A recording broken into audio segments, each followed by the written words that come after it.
the following special announcements.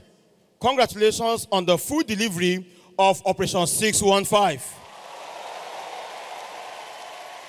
As we are all aware, the Mother Church Growth Operation for the year, tagged Operation Take Your Territory for Christ, continues up until October 7, 2018.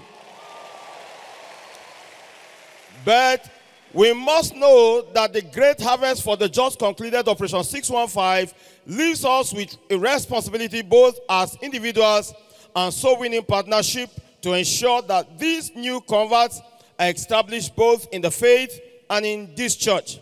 This task shall be accomplished through the following. Number one, effectual fervent prayers for these new converts. Number two, ensure that they are regular in church services. Encourage them to partake of Believers Foundation class.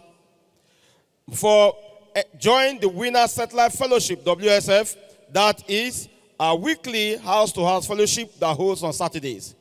Join any service group of their choice in the church. Ensure that they are baptized both in the Holy Ghost and in water.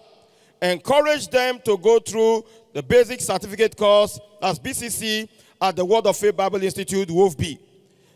We must also understand that any of these responsibilities may require financial aid, particularly in ensuring regular attendance in church services for these new converts that may be challenged transportation-wise in getting across to church. Always remember that your labor in the Lord is not in vain, and expect continuous change of levels in your enthronement as you keep turning many to righteousness. Remain ever blessed. Jesus is Lord.